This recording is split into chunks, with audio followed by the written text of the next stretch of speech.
And speaking of bodies, can we say body dysmorphia? Mhm. I mean, I grew up in the 90s where it was heroin chic, I think is what they Uh-huh. called it. And the early 20 teen Tumblr era where everyone was obsessed with having a thigh gap. And I know that my mom, everything was about what she ate, what she consumed, what her body looked like. And my father would even, as a kid, shame her for her body. And that was things I had to witness. And so that's why now, my body changes so much. I gain weight, I lose weight, and it's my thing to be like, I love it at any size or learning to. It's not like, yay, I'm there.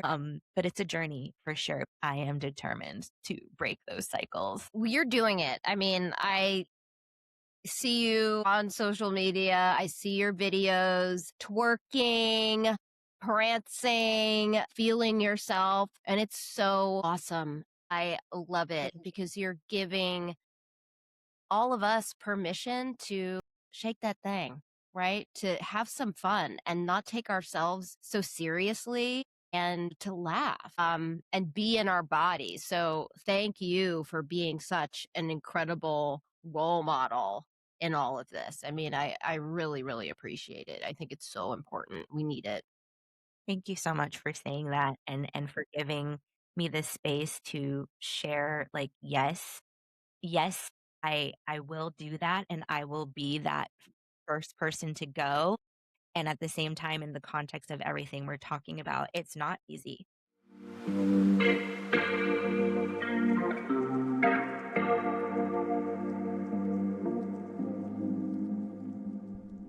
Hey everyone, welcome back to the Cycle Starters podcast. I'm your host, Heather, and today's episode is for anyone who is in the middle of a reinvention, feeling the call to shed an old skin, or ready to claim a new level of sovereignty in their life. Today, I'm joined by the fabulous Mia Starr XO. Mia is known as the Keeper of the Flame and the founder of Mia's Constellation. She supports spiritually progressive, multi-passionate people in stepping into authentic power through intentional transformation, pattern recognition, shadow integration, and what Mia calls relational sovereignty. Mia's path has included multiple full circle rebirths, including leaving a Wall Street VP position in 2011 to follow a more aligned, creative, and spiritual calling. Over the years, Mia has guided thousands through their own cycles of death and rebirth, helping people decode unconscious roles in relationships, unhook from inherited patterns, and reclaim self-worth without losing connection. In this conversation, we will get into ancestry, the way lineage can shape our relationships and nervous systems, and what it really looks like to break cycles with compassion and clarity. If you've been doing your healing work and still find yourself repeating familiar dynamics, Mia brings language and insight that can help you see what's actually happening beneath the surface. And stay with us through the end because I will be giving this beautiful soul a mini galactic astrology reading to close out the episode. So it will be a beautiful little moment of reflection and affirmation, but I am not going to give anything away yet. Before we jump into our dialogue, I have a favor to ask. If you are enjoying the content that we are creating here on the Cycle Starters podcast, please like, subscribe, comment, and share. It supports the algorithm in getting our content in front of more viewers. So thank you in advance for that. I appreciate the support. And also, if you are interested in receiving your own galactic astrology reading, please go to heatherrebeccawilson.com and you will see all of my readings offered there. And then if you'd like to be a part of our community, you can join the Cycle Architect on Substack. And actually, Mia and I are going to do a Substack live really, really soon, probably before this podcast episode even comes out. So that's all there. And without further ado, let's welcome my sister, Mia Starr, to the show. Hi, sis. Hi, hi. Oh my gosh, Heather, thank you so much for having me. I love what you're doing with this podcast and on Substack. And I'm just so happy to be here. I can't wait to get into all the things. I am so happy you said yes. This is, I think, a long time coming because we both been, working with astrology as part of our practice, and we met pre-COVID. And I can't The remember what before event it time. was at. It was in the before times, right? So yeah, it's just so cool that we're finally coming together, and I get to share your wonderful medicine and story with my community. So I'm really, really grateful to you. Thank you so much. You're welcome, and thank you. Yay. All right. Well, so let's start with your blood ancestors. What can you share with us about your lineages? Oh my gosh, I'm so excited to talk about this because I have such a journey as it comes to understanding and wanting to know more about my lineage. So I am 100% Filipina. My parents immigrated to the United States in the 70s and the 80s. And uh, I was born in the 80s and grew up in the 90s. And any of you who were and are a person of color, I did not wanna be that. I did not want to be brown. I wanted to be white with blonde hair and green eyes, and I wanted my name to be Melanie. This is a true story, and I was so embarrassed about being Filipino, and I went to a school where people didn't even know what Filipino was. That, of course, has since changed. I've got my Filipina chain on. I fully rep and am so excited, but what's very interesting, and I'm sure we can dialogue even more, about my blood lineage is that my parents actually were born in the Philippines right in the middle of World War II. And if anyone didn't study or forgot the history of that, the Philippines was colonized by Spain in the 1500s and then in the 1900s by Japan, there was Japanese occupation, there was US occupation. We were not our own independent country until after World War II ended. So my parents were born smack dab in the middle of that, which is very interesting because all of our magic pretty much got taken from us and got erased because, ironically, my dad is actually from the witchiest island in the Philippines known as Siquijor, where they're known for witchcraft and sorcery. And my mom is from the southernmost tip of the mainland in Luzon, and she was born into a very political, rich family. So I did not get to learn a lot about my blood lineage or my magic directly from them. It's kind of been a journey, which I'm sure we'll talk about. So Filipino American was not taught about my lineage or magic directly from my family. And I don't have any living ancestors who would teach me about that. So a lot of my learning has come from my own curiosity, my own proactive mission to honor the blood that runs through my veins. So powerful. Thank you. All right. Well, so I have to tell people also who might be new to the show that I am also a Filipina. My mom is from Tacloban City on the island that is now known as Leyte in the Visayas. And I was just in the Philippines about 2 months ago for my honeymoon. So I'm still, basking in the glow of being on the motherland. Okay. So I want to dig a little deeper here in terms of when ancestral healing, right? The concept of ancestral healing entered your consciousness. And I think this is a two-part question. At least it was for me. So, when did you realize patterns could be passed down from generation to generation? And then also, when did you get empowered around starting new cycles in your lineages as opposed to being a victim to what was and what has been? I love that it's a two-part question, and it's interesting because the second question actually came first for me. And like I said, I went to elementary school and middle school where people didn't even know what Filipino was, and I wanted to be anything but Filipino. But then when I went to high school, I actually went to a very diverse school in Queens, New York. Shout out to anyone from Queens. And there were people my age, teenagers my age that looked like me, and they were proudly speaking Tagalog and Bisaya in the hallways. And I was kind of like, I had this moment of like, why am I not proud to be where I'm from? Why do I make fun of the Filipino accent and all this stuff? So that kind of sparked my desire to be proud. And especially since I not only had friends now who knew what Filipino was, I had friends who were Filipino who, when I went to their house and we talked about our upbringing, there was just so much camaraderie and understanding. And so that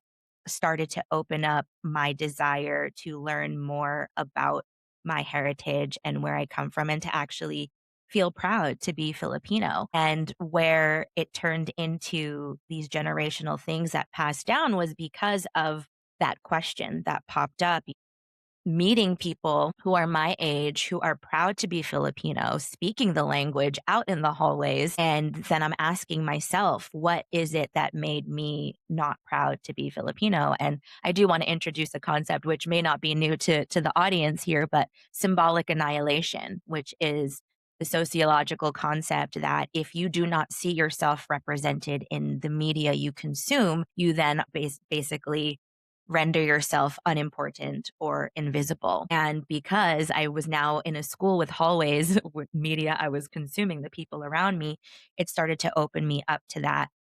And I would ask questions, but my family, my parents and their siblings, they're like, we're American now. So I didn't get a lot of answers. And that was around my early 20s, but really it started to open up when I moved to Los Angeles from New York, and pretty much around the time that I met you in the pre-COVID before times. But, you were also hosting women of color healing circles at the time. And I started to be around people that were doing this work. And it was when we met our shared soul sister, Lynn Pacificar. Shout out to Lynn Herbalaria. Mm-hmm. I met her at this event and she was doing Filipina witchery and plant magic. And I was already getting into witchcraft and plant magic and crystals and tarot and all of that good stuff, but never through the lens of Filipino magic. And here I meet this goddess with her guava leaves, and she offers me a smudging with guava leaves, and she's telling me all this stuff. And I was just like, oh my goodness, it just opened up a whole new world for me. And I dove in and I'm never looking back. I still continue to learn more and more each day. I love it. Yes. Shout out to Lynn. She definitely was a huge influence on me and really initiated me on this path of, embodying my magic, right? As a Filipina priestess, witch, whatever you want to call us. And thank you also for sharing so vulnerably about growing up Filipina in the States, at least initially, right? You were in a predominantly white school. I definitely had that experience. I definitely grew up not leading with my Filipina identity. So my dad's Black. So, I had a very interesting home growing up. And I think initially I identified more as Black, but because I'm so light skinned, I'm so fair, I'm so racially ambiguous, I didn't really feel accepted by the Black friends that I did have at school in my high school. And then my mom was part of this Filipino Medical Association when I was a kid, and I ended up coming out as a debutante with the other daughters and sons. And I didn't really fit in with those kids either. And I had Filipino cousins in California or Northern California, and then also in the Philippines. And I didn't go to the Philippines for the first time until, I don't know, it was like 2002. And I went again for a medical mission a few years after that. But when I went a few months ago, it was a completely different experience because I had done my ancestral healing work. I had healed my relationship with my Filipina identity. Lynn was a big part of that. I had a massive energetic clearing of ancestral, a lot of racialized trauma in 2018, which was the catalyst for the Women of Color healing circles that I was hosting back in the day, in the before Right. times. I think the identity healing is so tender, and I love you for sharing that story because I don't think that we're alone in that experience. And also, if you think about at least how my mom was raised with colonial mentality, they are taught that white is right, that anything American is better than anything Filipino. And also, unfortunately, there's a lot of anti Blackness, as a part of colonial mentality. And so I inherited that from my mom's side and also, from my dad's side, having grown up in the States during Jim Crow when Black people and white people could not use the same water fountains or they could not use the same bathrooms. And so there was a lot of internalized oppression that I Absolutely. inherited. And my ancestral healing journey has been about really just dissolving it, right? And letting this all go and learning to love myself and love my history and love my identity and not feel like I have to prove anything to anyone. So, Absolutely, and yeah. everything that you shared, I know that being of mixed race has its own experience, like never really feeling like you fit in one part, but everything you shared, I think a lot of people can relate, and my story as well. And it just was so interesting because as my curiosity started to open up, my parents and their siblings, and they're like, we're American now. Like they didn't really open up with that. So I kind of felt alone in Hmm. my journey. And that's why it was so healing to meet people like you, people like Lynn, and all the other witchy soul sisters that are like, you know what? We deserve to heal this. There's magic running in our veins and in our DNA. And I might not have been able to find out what I needed to from a cerebral perspective or from interviewing my family, but I found it through Soul Family and through art and music. I make it a point to proactively consume media that will make me feel good about myself, media that is Yeah. diverse, going to different art shows and things like that. And learning more and just surrounding myself around people of different lived experiences who can also relate to everything that we're talking about. Lovely. Amazing. All right. Well, so if you had to put a fine point on it, what would you say are the patterns that you feel like you are breaking, the cycles that you are breaking in this lifetime? Ooh, I love that. One thing that actually sparked also the generational healing journey is that my mom and her sisters, may they all rest in peace, they've all since passed, but one thing that was common in on my mom's side was heart disease and heart issues. And when I thought about the fact that their magic was taken away through colonialism and cut off, and then they were growing up in this political environment at where the goal was to come to white America and basically be white adjacent and all of these things. I knew that it cut off a lot of their emotion and their connection through the heart to magic, to family in a mushy gushy way, and I know we're going to go into galactic astrology later, but we're both super into astrology. I'm a Cancer sun, Heather. Like I am a Taurus moon. I'm a mushy gushy embodied spirituality, embodied magic person. And when my family was having these heart problems and high cholesterol and all that stuff, I was like, okay, yes, take care of my lifestyle from a physical Western medicine perspective, but I was also studying a lot of Eastern philosophy and Eastern medicine. And I was like, I can't hold back my emotions, and growing up, I've been seen as too sensitive, too dramatic. I had night terrors and nightmares about a lot of different things. And my family would just write it off as I'm just dramatic. So one of the things that I'm breaking, and to be completely honest, is not easy even today. I mean, in 2026, there are a lot more people and on social media and in the world accepting a woman's full feral wild nature and from the spectrum of deeply sad and melancholy to full of sacred rage. But even then, I'm committed to being all of that, to being wild and connected to my magic. And I do believe my feelings and my emotions, and not just a woman's, but our as a human, our feelings and our emotions and our embodiment, our sacred sexuality, all of those things are so important. And we've come a long way, but we still have such a long way to go. And when I look at my family and the history they got married and they had kids, but were they fully embodied? I don't know.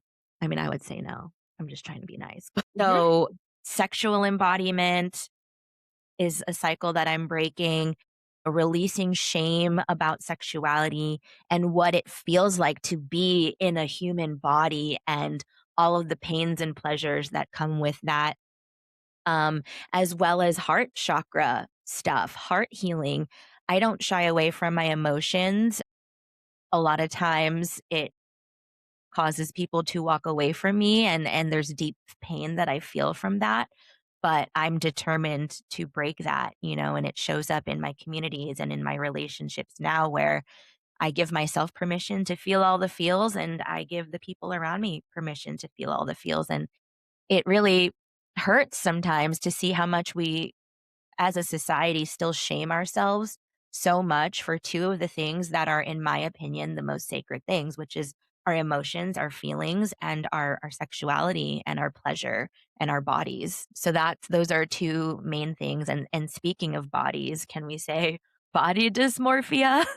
Mhm. I mean, I grew up in the 90s where it was heroin chic, I think is what they Uh-huh. called it. And the early 20 teen Tumblr era where everyone was obsessed with having a thigh gap. And I experienced my mom having a lot of everything was about what she ate, what she consumed, what her body looked like. And my father would even, as a kid, shame her for her body. And that was things I had to witness. And so that's why now, my body changes so much. I gain weight, I lose weight, and it's my thing to be like, I love it at any size or learning to. It's not like, yay, I'm there. But it's a journey for sure. I am determined to break those cycles. Well, you're doing it. I mean, I see you on social media. I see your videos, twerking, prancing, feeling yourself.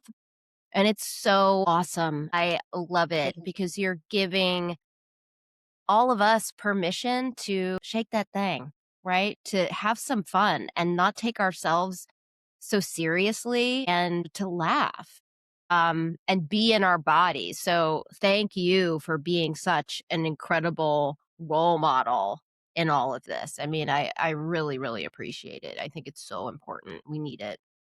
Thank you so much for saying that and for giving me this space to share like yes, I will do that and I will be that first person to go. And at the same time, in the context of everything we're talking about, it's not easy all the time. Very misunderstood, but I have the vision, and I think we share that, right? We have our vision of the world that we want to see and be the change you want to see. And so loud and proud, baby. Shake that thing. I love it. Well, so let's get into your story though, because did you come out of the womb like this, right? Were you twerking in the womb? Were you twerking in the labor and delivery room, right? Did you pop out like this or was this a journey for you? I think people would love to know. I want to know. Well, that's such a good question. I'm pretty sure I was twerking in the room and the womb. I'm pretty sure I was, and I'm pretty sure I popped out with glitter. And at the same time, I also met life, and I know your audience and you would be no stranger to this concept that birth itself is a trauma, right? I'm Mhm. sure I was like in the womb, in the placenta, like you know, and then life happened and I was born into a world, into a family where those things weren't as celebrated. I was born into a society where feminine sacred sexuality, feminine sacred rage, that was not a thing in the 80s and 90s. And even today, right? And so I would say I was born like this. It's in my DNA, it's in my blood, and life happened to where there were things that happened where I wanted to kind of do this with my body, and there are times where I do even take a break from social media or from being on stage or speaking or doing any of the work that I'm doing just to kind of recalibrate because I do feel that we are in a transitional period in our world and in our society right now. And so a lot of the things that I believe and that I preach, if you will, and look to embody are not very loved. And so yes and no. And a lot of my journey and a lot of my story has been about reclaiming that. And I think just to tag back to what this episode is about and what my work is about, it's about reinvention. But reinvention is also a lot about coming back home to yourself. Mm-hmm. Sometimes it feels like a reinvention because, we had that one relationship where they completely shamed our bodies and our sexuality. And so then we leave that relationship kind of hiding. I say it happens to me, kind of hiding and ashamed again, but then remembering that again. So there's been so many things. I mean, my whole life, early years, childhood through early adulthood was peppered with content warning, trigger warning, essay, and not being respected by the men and the boys in my life, and even the women in different ways. So I had and continue to have a lot of reasons to hide, but there's something in me that just won't allow that, which is why I say I was born like this. And this journey has required me to continuously remember every time I forget. And I think a lot of people could probably relate to that. Oh my gosh. Well, so tell me how you found astrology, because we also have this in common. In addition to being Kapwa, right, and having this very magical, very witchy lineage, you've also found astrology as a tool for you. I'm thinking back to the very beginning because I've been studying astrology for a very, very long time. But like I said, earlier, magic. And, I was raised very Catholic. And on my father's side, they were very Seventh day Adventist. Mm, Um, so it was not in my home, but somehow it found me, right? And I think probably the earliest inklings or introduction that I had to it was those horoscopes in the newspaper, right? Because my mhm. dad used to read the paper back in the day when we used to print papers. Do we still do that these days? I think we do. We do. So I remember being very interested in horoscope, but of course, in the culture and society I grew up in, it was still very poo pooed and like, oh, that's just nothing. So I don't remember exactly when I was able to start studying it, probably at the dawn of the internet in the 90s when people started having internet dial up in their homes. Because pretty much as soon as I could get on the internet, I was researching astrology. At the time, all I knew, which most people are introduced by knowing their sun sign, which is based on your birthday, right? That I was a Cancer. So a lot of my initial studies was as soon as I got on the internet, reading about what it means to be a Cancer, a moon baby, all of that stuff. And I don't really remember when I found out. Probably when I moved to LA. When I moved to LA from New York, that was the awakening of a lot of things: meditation, yoga, chanting, Buddhism, studying anything other than Christianity. And so someone said something about, that's just your sun sign. And I was like, there's more. So all I needed to hear was that there was more. And that's when I started pouring into books. Love Stephen Forrest's work, been part of several covens now where we study astrology. And now I can't not talk about it. I'm that girl in my muggle friend groups for sure. I'm that girl too. And And so, we love it. When we find each other, we're just like, yay. yes. Well, so let's talk some astrology now. Are you Yeah. down? Okay, I, cool. Well, am I breathing? Yes. okay. So before I jump into your galactic astrology report, I want to first define what galactic astrology is for people who may not know. What galactic astrology does is that it enables me to add an outer layer to the traditional tropical Western astrology birth chart, an outer layer of fixed stars, nebulas, super cosmic points that speak to your soul's journey over eons of time. So we're looking at not only past lives on Earth, but also past lives that are off planet. And I feel as though collectively we are beginning to awaken to more of our multidimensionality, more to our galactic selves. And so I really felt the call last year um, to expand my notion of ancestors beyond blood ancestors, because I've been walking this path with intention since 2018. But I think my ancestral healing journey began like way before that, just shedding layers and not really knowing what was going on. But I became really conscious of it in 2018. So after, let's say 7 years of really focusing on healing my ancestral lines and dissolving that internalized depression, I was like, there's more than this, right? And there's more to what we've been told about human history, the history of the earth. And yeah, I got sucked in, and this is all I want to talk about. So As we let's, do, as we do. yes, yes. So I want to talk about your sun, moon, and rising sign first, because that I feel like makes up the majority of your energetic signature, though, stelliums have a huge role in this too. But you're a Cancer sun, as you said.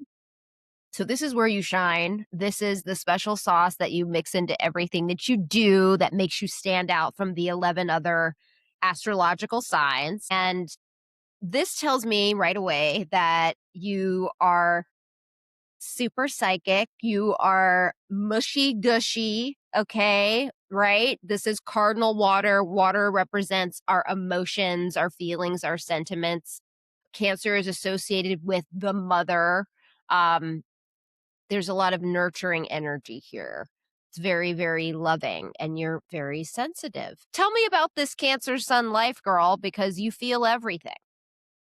Goodness, yes, yes, and I love hearing from astrologers, like, "Yes, tell me more about my chart," because it's just my whole body, like, I can feel myself, like, someone's talking about me. The mushy gushy life is hard, and it can harden you, the Cancer is the crab. One of the first things I studied, when I was a tween on the internet is the hard exterior and the mushy gushy interior. And to answer your question, what's it like for me? Honestly, it's a lot of toggling between when I actually do need that protection of the hard shell, who gets access to the mushy gushy center, and then when I get to actually soften. So a lot of my journey has been learning how to not shut people out or claw them with my pinchers Hmm. too soon, but at the same time not let people in too soon. And honestly, I'm still learning that and probably will be learning that for the rest of my life. Also, one thing that has helped me is understanding the house that's in. So my Cancer sun is in the 11th house, which is the house of community, and that is where I thrive. When I find a community, like when I was coming to your healing circles and just being surrounded by community, meeting people like you and Lynn, and being around people where that sensitivity is just, it's one of those things, when something is truly accepted, it's almost invisible, not in a Hmm. bad way. You know what I mean? Hmm. Like where my sensitivity is not accepted, it's like loud. Like, Mia, she's so dramatic, or she's so sensitive, or she's so this and so that, versus in a place where it just is. And a big part of my journey and healing comes from giving myself the space to be in that mushy gushy sensitivity and tap into what's authentically mine, so that when I do go out, I'm not overarmed, because connection is a deep value of mine as a Sensi Cancer moon baby. And it used to hurt me a lot more when I thought, or unconsciously at least, that I was protecting myself with that hard shell, when really I was just shutting everyone out. So that's what the journey's been. It's a bit of a back and forth, and I will not lie to anyone and say that I've figured it out, but I have learned to become softer.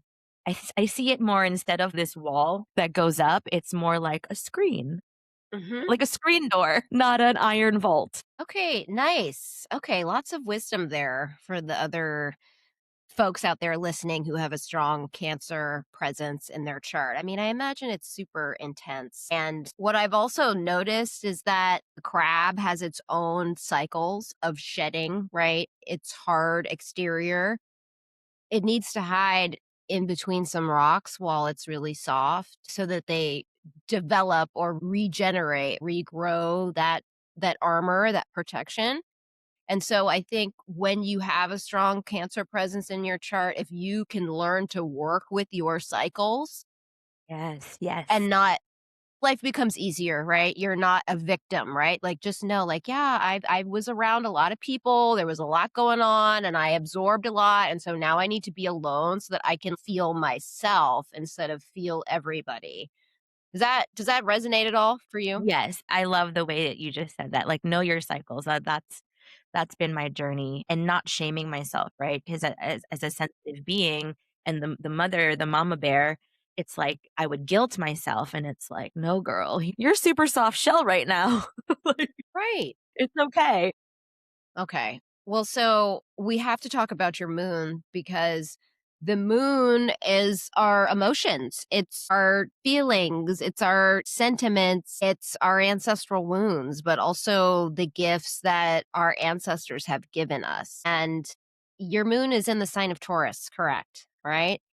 Yes. So this is a different energy than cardinal water of Cancer. This is fixed earth. And what this says to me is that in order for you to really feel and process your emotions, you need to feel a sense of safety. I think that is important for the Taurus moon.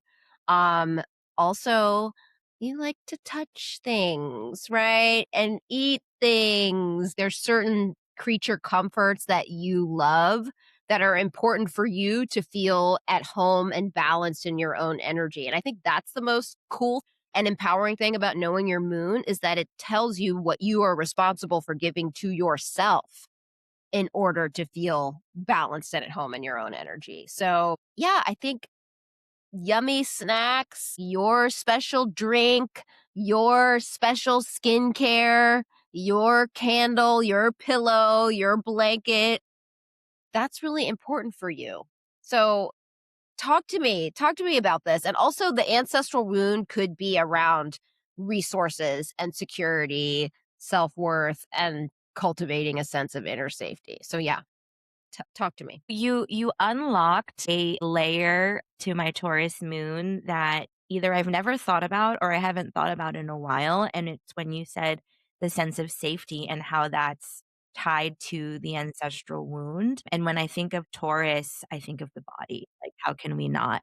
And there were so many times in my life where I did not feel safe in my body for many reasons, where the adults around me were not safe with my body or with my energy, or with my presence. And learning to cultivate that, and, when I think about the ancestral wounding, neither were my ancestors. Hello, colonization. It was the colonization series in the Philippines for centuries.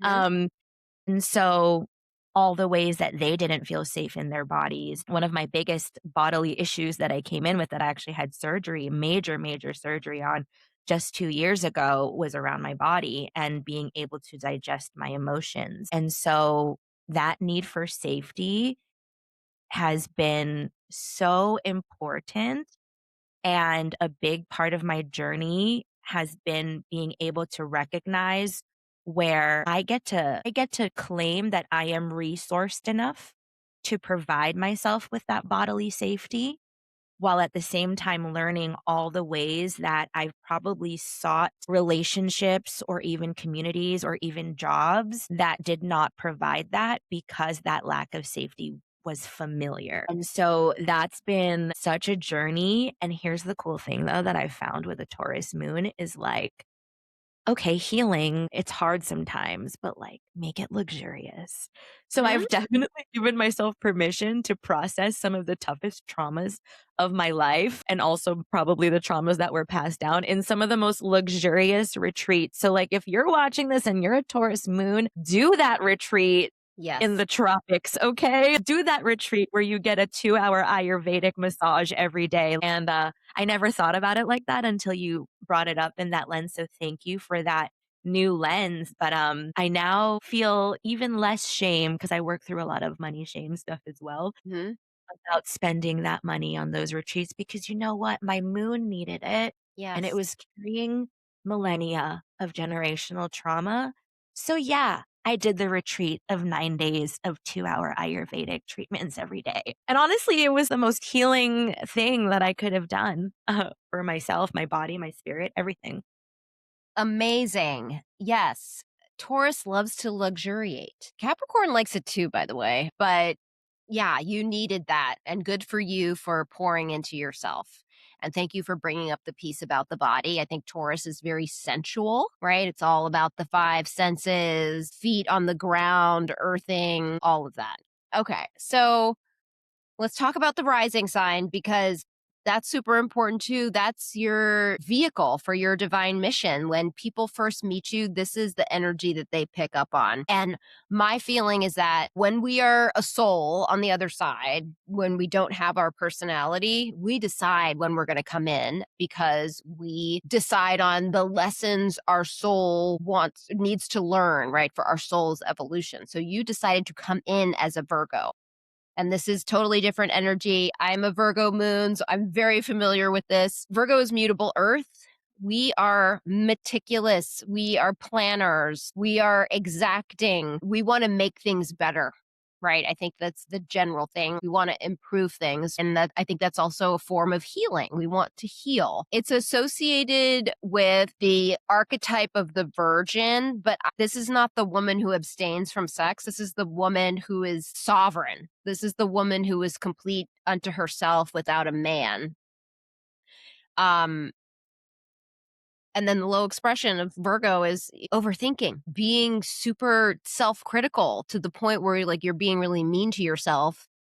You're being overly critical of other people and also maybe focusing so much on the details that you miss the bigger picture. Anxiety, right? Anxiety, worrying constantly.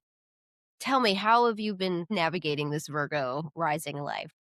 I love that you have a Virgo moon because I'm like, you feel me? Yes. It's been quite a journey, but my Virgo rising is one of my favorite placements, actually. I like to lovingly call it big Virgo energy. Mhm.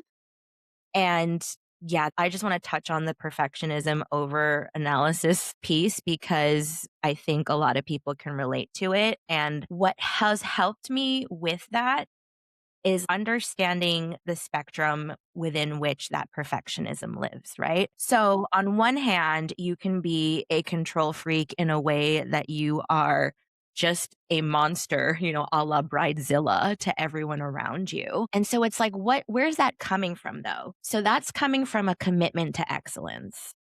And so for me, being able to reframe like, you're a control freak perfectionist and you're going to die by that sword. It's like I have a commitment to excellence. The other thing with the virgin, the virgins, the maidens, they were also warriors because they didn't have the man, right? Or being wed wasn't their thing. So I also think about that warrioress archetype, and it's like, okay, what am I fighting for? Am I fighting for a commitment to excellence? Or is this when the details are really important and the analysis is really important? Or have I lost the plot? Mhm. And when I think about the warrior, the virgin, the Vestal virgins, really, right? The keepers of the flame, when I think about that part versus I'm thinking of the brown M&M with her glasses and her clipboard just judging everyone. I don't want to lose the plot. But at the same time, I don't want to allow people to convince me that my commitment to excellence is wrong. So similarly to what we shared about all the other parts of the chart, it really is this toggling between what I call the exalted and the shadow sides of each sign, right? Every sign has their toxic moments and their toxic traits, but also their exalted traits. Sometimes I just have to be loud and proud and be like, "Do you want it done well? Okay, well, then let me be a monster for like 5 seconds." And Mhm. then at the same time, asking myself, "Have I lost the plot?" And yeah, I even every day can be a journey between just living in my head and that mercurial overthinking phase. And then my Taurus moon kind of yanks me out and is like, "You need to touch grass. You need to take a walk. You need to take a nap. You need to." get a chai. So they all work together, really. But I did want to spend some time talking about that perfectionism and analysis paralysis. And it's really just asking myself, are you losing the plot or is this commitment to excellence? So I get to decide, right? Virgo gets to decide. Okay. Yes, we do. If there's one thing Virgo's going to do, is she's going to make the decision. Yes. Oh my God. I love that. I'd say that often. This person has lost the plot. Right. Okay. Right. Let's just bring everything down to earth. What is going on here? Like, do you really? Yes, I love that phrase. Okay. So much wisdom you have to share about Yeah. your placements. I want to give you your mini galactic reading now, though. Are you ready? I am so ready. Okay. Cool. All right, my dear. So when I looked at your galactic placements, what came through immediately was the signature of a being who is here to guide others through transformation, sovereignty, and deep identity reclamation. Your chart carries the energy of someone who helps people navigate reinvention without losing themselves in the process. So the first thing that stood out to me was your Virgo rising, your Virgo ascendant. It's conjunct the star Draco Tuban. And Tuban is an ancient star associated with wisdom, guardianship, and spiritual knowledge. So historically, it was the North Star, which gives it this symbolism around orientation and guidance. With this on your ascendant, this means your presence naturally feels stabilizing and wise to others. There is a very grounded mysticism to you, and you help people find clarity in the midst of chaos. The Virgo part of this just adds discernment and pattern recognition and refinement, which aligns so perfectly with the work you do, helping people decode unconscious dynamics in ancestral conditioning. So you're able to see the hidden architecture beneath people's lives. Then your midheaven, right? This is the top of the chart. This is what you're known for in public, connected to career, connected to your contributions.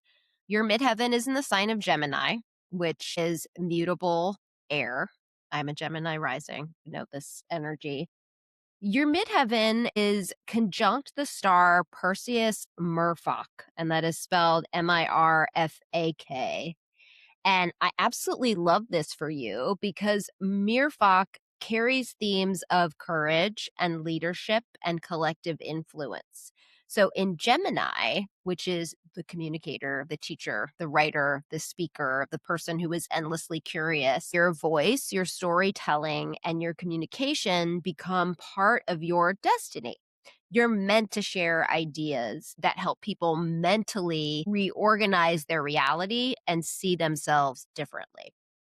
There's also a strong guide through transition frequency here, I think. The Perseus energy often shows up in charts of people who are here to help others move through challenge and emerge transformed.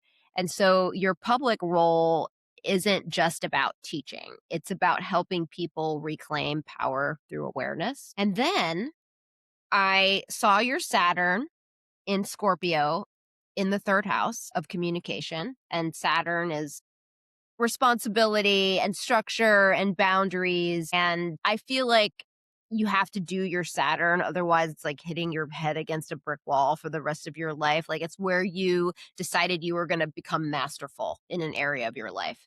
So this Saturn in Scorpio, very intense, fixed water, is conjunct the star Crux in this third house of communication. And it gives such incredible depth to your communication style.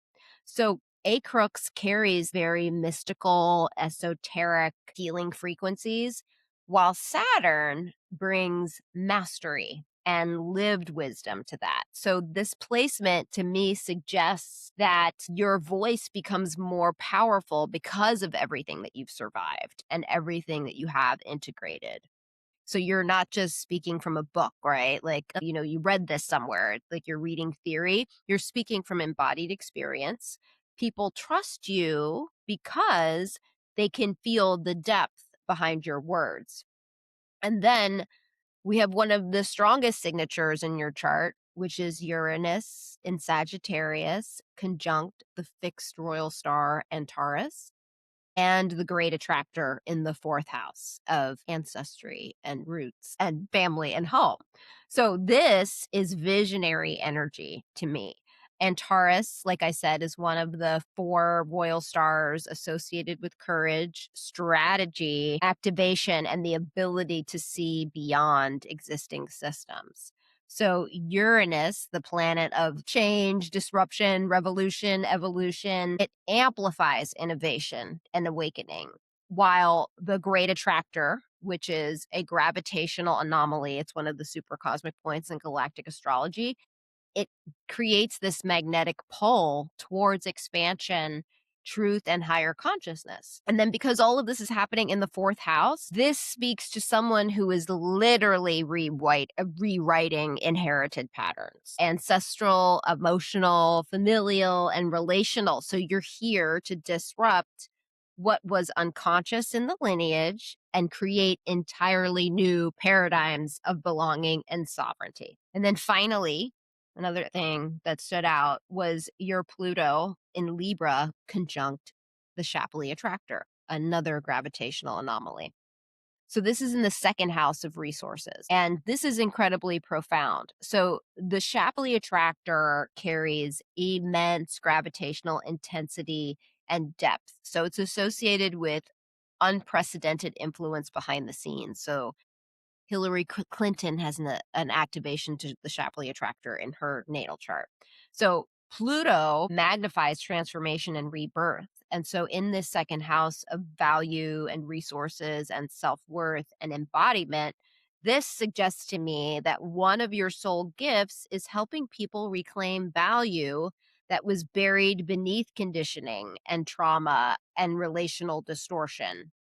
And honestly, this just feels so aligned for your work that you're doing around helping people restore their magic after heartbreak and burnout and betrayal, or just losing themselves inside relationships or careers that didn't honor who they truly are. And so I think your chart carries this very sacred underworld frequency, this ability to sit with grief and shame and desire and rage and sensuality and rebirth without turning away from it.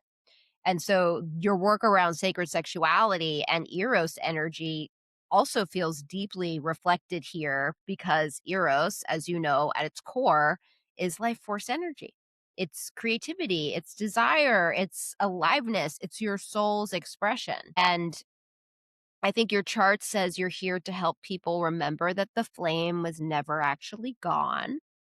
It was buried beneath survival and abandonment and performance and heartbreak and conditioning and self-abandonment, honestly.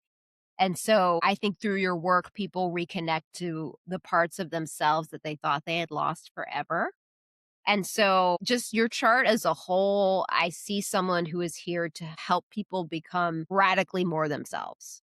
You help others recognize the unconscious patterns that once controlled them so they don't stay trapped there, so they can consciously evolve beyond them. And so your chart carries this frequency of the transformational guide, the pattern disruptor, and the sovereignty teacher. And so I think Keeper of the Flame is completely aligned with your galactic blueprint, because your energy reminds people of something essential within themselves that was never truly lost. So I said a lot there. I'm going to be quiet now. How is this landing? My goodness, I'm speechless. I how is this landing? My body is vibrating. There's emotion, unnameable, just flowing through my bloodstream, and it feels like a moment where I can say to myself, "It was all worth it," or like, "There was a reason."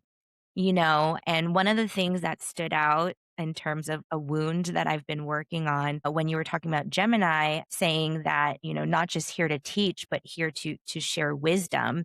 I think a lot of my work and prior reinventions, as y'all have heard my bio, I've reinvented myself a million times, and it's left me feeling, especially if I get stuck in comparison to what society says is success, right? I'm almost 42 years old and I don't have any of those markers of success, at least what made a woman successful in the 50s, a husband, a white picket fence, I don't know, whatever it was, right? And for so much of my life, I was chasing those things simply because I wanted to belong. And everything that you just said just was like, honey, that was never what you came here for.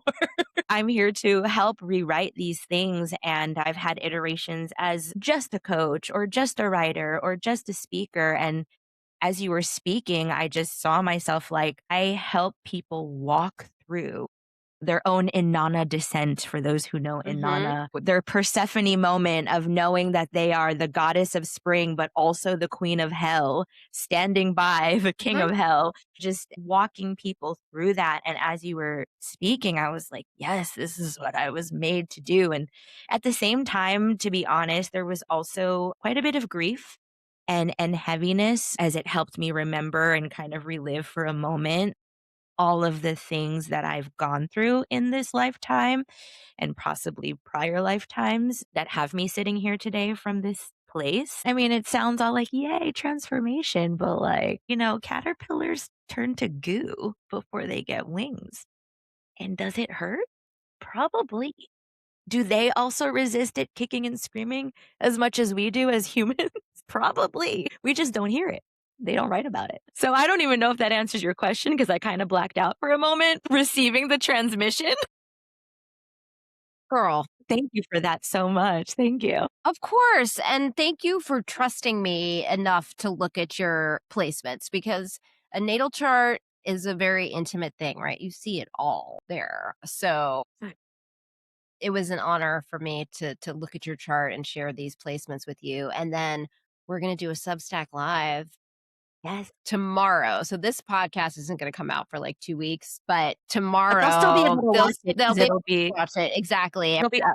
We're going to do a Substack about your Lilith placement and how you work with Lilith and how I work with Lilith. So I'm really, really jazzed about that. Before we go, I want to give you an opportunity to share what you're excited about right now. Anything that you're working on. Yeah, please share. Excited about this reinvention right now. So full transparency to the audience. My work and the way that it looks right now is not how it looked when I first left Wall Street. And it feels vulnerable and naked to say that, but I'm just excited to see where it unfolds. So right now, my main focus is on creating content. So I'm on all the things: TikTok, Instagram, Substack, Mia Star XO. And I am currently working on a community, a mystery school, if you will, where we will get to explore what your next reinvention might look like for you through the lens of astrology and human design and tarot and gene keys and all the divination tools, because of course I studied them all and we'll get to study them all together. And really the idea with the mystery school is to create a safe space either during times of uncertainty but also with other people like us that like the same things. And you're tired of talking your friend's ear off about her north node because she keeps calling it a ninth node and she's getting it wrong, and you just want to be around your people. And so that's one thing that I'm working on. And I'm also writing a book that will be out in 2027. I don't know if I want to share the title yet, but basically you need to follow me on all the socials. As you can see, I'm a content creator. Spoken, written, video, long form, short form, whatever you got, I do it. So follow me there. Send me a DM. Let's have a kiki. Yes, amazing. Okay, so I will make sure to put all of your links in the show notes, everybody. I have one last question for you, and this is what I ask all of my guests. at the end of our conversation, what are the new cycles that you are starting in your lineages? The new cycle that I am starting is the cycle of unapologetic humanness and complete questioning of anything we were ever told of how things should be. This constant questioning of what does success actually mean to me versus the definition of success that was told to me? What does marriage mean to me versus the definition of that? I've always been a questioner and maybe a little bit more than a questioner, like a little bit of a revolutionist. Mhm. So I want that. It's always what I've encouraged. I don't have any children of my own, but it's always what I've encouraged the children in my life, those who are younger than me, and even those who are older than me. And I'm like, question everything. Question everything because the answer that you seek is actually in you and already written in your DNA. And go see Heather for a galactic reading because when you just gave me this mini reading, I'm like, well, everything that I've gone through was literally written and it's all making sense. So question everything. Question even yourself. You could be different tomorrow than you were today. Who knows? Thank you for that. And actually, I've had people on the podcast twice now because I've been doing this for over a year. And I asked this question to them, even though I've asked it to them before, and the answer changes, right? Like we are constantly evolving. I appreciate you so much. Thank you so much for being open to being in dialogue with me. I really would love for you to teach inside the Cosmic Awakening membership next year. So we will talk offline about that. If you are interested in joining my highest tier membership on Substack, that is the Cosmic Awakening Circle, go to my Substack account. My publication is called The Cycle Architect. Me a star. You are a star. Like, Thank you so much. no doubt. I appreciate you. Thank you so much. And thank you for all that you do. Thank you. Thank you for having me. Thank you for having this show. To those of you watching or listening, thank you for being here and supporting us. Perfect. All right. We will see you all next time on the Cycle Starters podcast. Bye, everybody. For Bye, now. Mia.